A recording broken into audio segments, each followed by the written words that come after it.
Hey, what's up, y'all? Welcome back to my channel. If you're new here, please subscribe, because y'all are my book tribe. So let's get into this book. Let's get into Raunchy 6, and it goes a little something like this. Hey. This book is the prequel to the Raunchy series. It is dated, the timeline in this book is in the early 1900s to start off. And it goes like this. Mabel had a baby by assault. She was assaulted by this white racist man. She ended up selling the baby to her neighbor, Dorothy. It was a girl. They named her Shirley. 10 years later, the Great Depression hit. Dorothy's husband left her shortly after she brought baby Shirley home. So after spending all her savings, she started prostitution to survive. She ended up having 5 more kids of her own, and none of the fathers wanted nothing to do with her because she was a whore. They grew up very poor in a rat, roaches infested house. They worsened day by day because Dorothy became very ill. One day, after playing with her brother and sisters, one went missing. Dorothy became a depressed alcoholic, and Shirley felt guilty for not keeping up with her baby brother. He was never found. Dorothy would later blame her and isolate her from the rest of the family. One day, a stranger came over while Dorothy was sleeping, and Shirley was tricked into leaving with him. She was very naive. I mean, as we all were. She was young. She was 10. At age 10, she was being a maid, more like a slave to the white man who tricked her to getting in a car, and she was working for him and his family. Soon, she started working for a 15-year-old Madeline. She was the most sought-out woman of the night, so she was a lady of the night. She was a whore too, okay? She was a prostitute. All right, but dang, at 15, I mean, don't get me wrong, I just watched The Color Purple recently, the new one and the old one. And I know that age was okay back then, but damn, like, I mean, I just couldn't imagine being a prostitute at 15. They say she was having sex. Did I write that in my notes, baby? They say she was having sex with, like, I think 100 men a night. Like, I could not imagine putting that type of wear and tear on my vagina. Can you? Like, 100 a night, and then you do it over again the next day? And then what all are they doing? Like, I mean, that cannot be 100 hours because it's not 100 hours, in a day. And if you were servicing 100 men, I guess that was per nut. Or what was the time slot? Who kept the books? Like, I had so many questions. Girl, I got so many questions because, I mean, damn. Anyways, I mean, she didn't have a pimp, so it's not like, I mean, she was collecting her own funds. And I'm like, I mean, clearly she, oh, girl, the vagina. Mine is hurting right now just thinking about it. Anyways, Shirley became a hoe. Madeline kicked her out because Shirley told her man that she was a hoe. And again, that's what I'm telling you. Shirley wasn't all the way there, y'all. You know what I'm saying? She was very naive. She thought that the boy knew that his girl was a hoe, but apparently he did not. So therefore, he broke up with old girl. All right? End up kicking her out. Anyways, she began working as a maid to Eric, which was one of their Johns, with his racist ass, and his wife. She ended up leaving shortly after he hit her. Baby, okay? Just like Sophia, when she was like, hell no. Hell no, baby. He is not. You told Hoppo to beat me, baby. I will kill him dead before I let him beat me, baby. Hell no.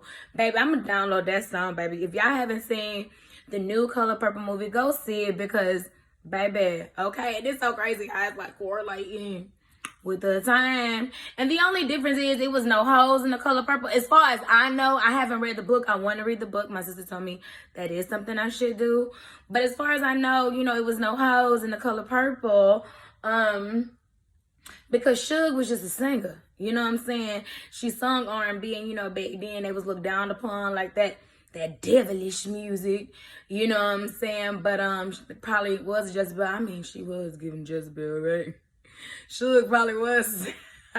Let me rescind that statement, okay? Because Suge probably was doing anything for a little piece of change, okay? Because how was she paying her driver if she was barely booked and busy? That's number one, okay? And then did Mr. ever give her some money? Because he just seemed like he was just willing to do whatever she want, babies. Anyway, we're back to the book, y'all. Stay focused.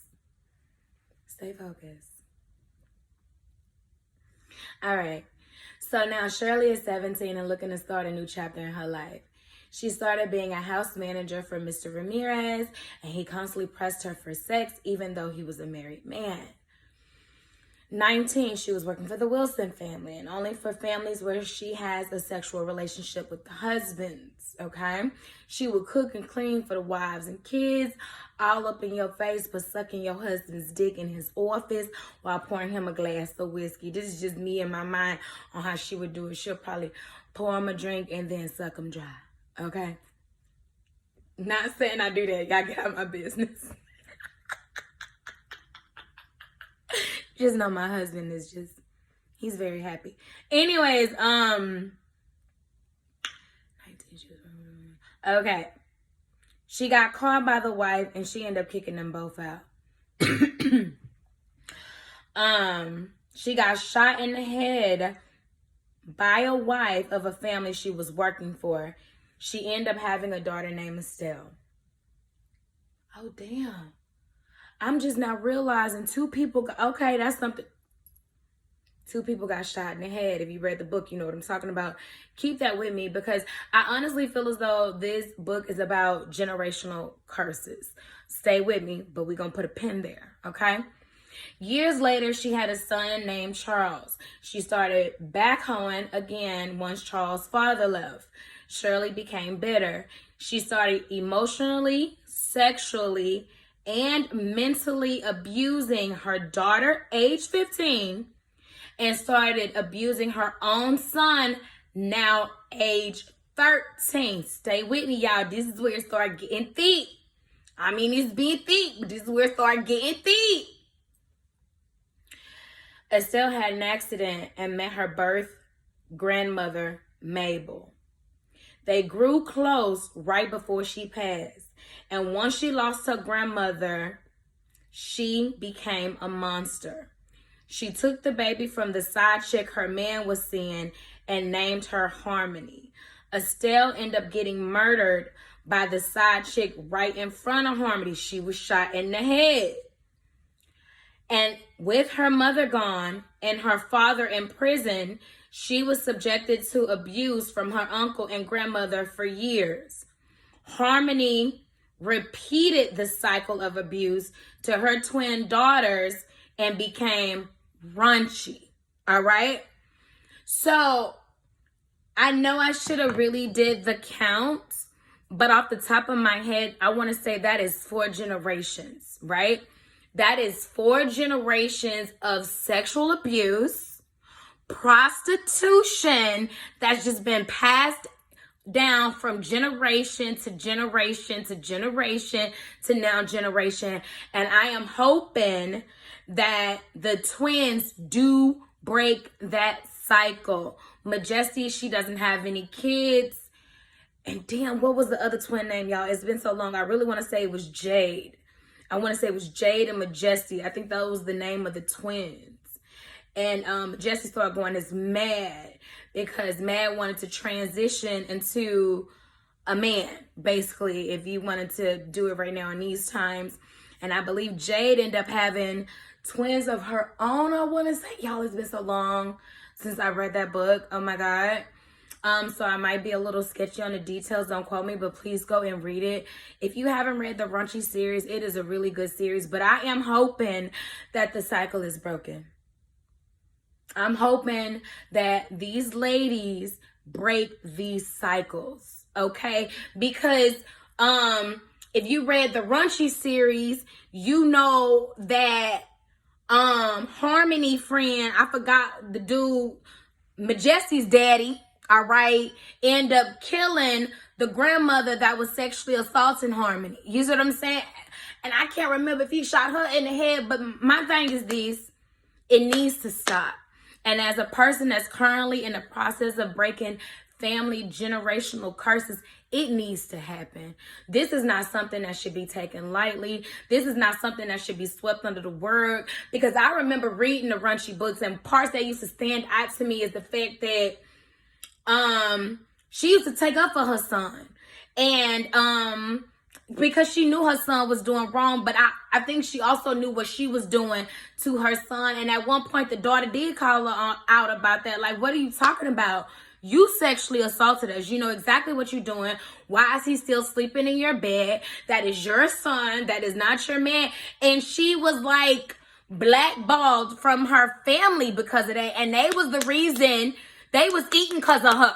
She was making sure they was taken care of. She was making sure they had a house, a car, and all this other type of shit that the mom couldn't afford. And even though she did is everything, it was never good enough.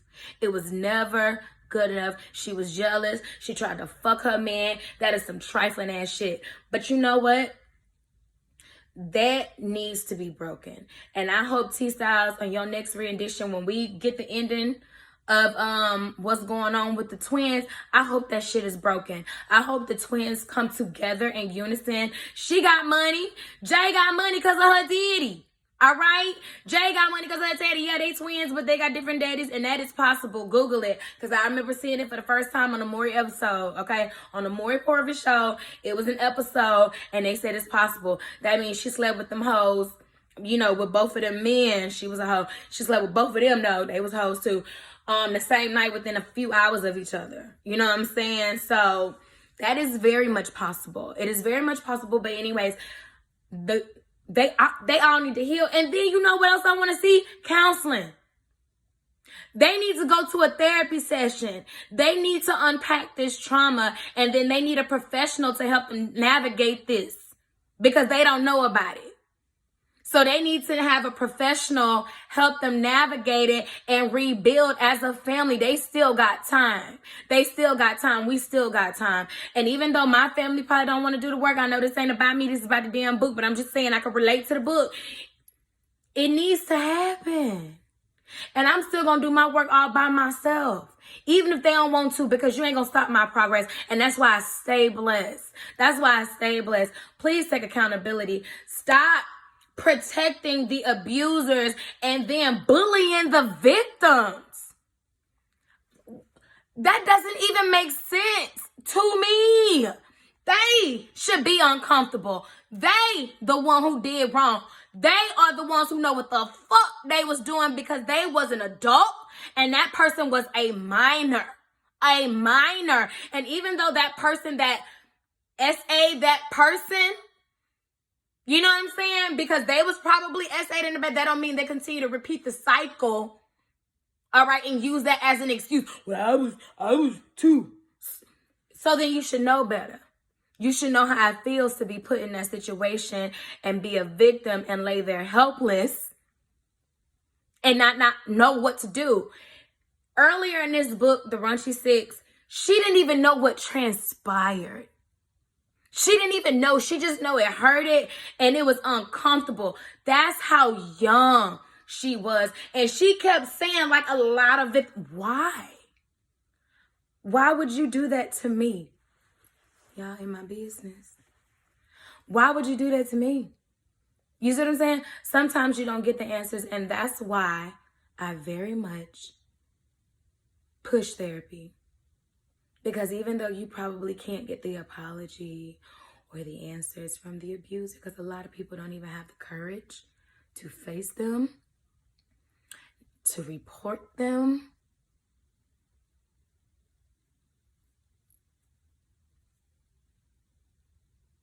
The least you can do is heal for yourself. Unpack that trauma. Don't repeat the cycle. Teach your children about their no-no places. You know? Create boundaries. You know what to do. All right, y'all. It got heavy, but if you read the book, you know the book is heavy. And it broke my heart to see. I couldn't even imagine doing that to my children, let alone any child. And I ain't got no kids. But kids, how can you do that to your kids? You remember seeing that in Precious? That shit was disgusting. And it happens more time than not. This was a great book for a conversation to be had. And again, T, I hope, and I know probably, happy endings probably won't sell as much as drama. I don't know. I'm not an authoress yet. I don't know. But I really do hope that you create a space on the pages for these women to heal. Because healing takes strength as well. It's easy to put up walls. It's easy to be angry. It is hard to forgive. Nobody says shit about forgetting. It's hard to forgive, y'all. Especially if you're doing it right. It's hard to forgive. But it feels so much better knowing that nobody has that type of power over you. You know? Y'all stay tuned to my next video. Seriously. Hopefully it won't be about this. I don't know. That depends on you, T.Styles, girl. What is gonna be in this next book? But anyways, thank y'all so much. I'm gonna get off the line. I'm gonna come back later with, some more commentary, because it's so much I want to converse with you guys about. All right? So I hope y'all along for the journey. Again, subscribe, like, and I'll see y'all next time. Later.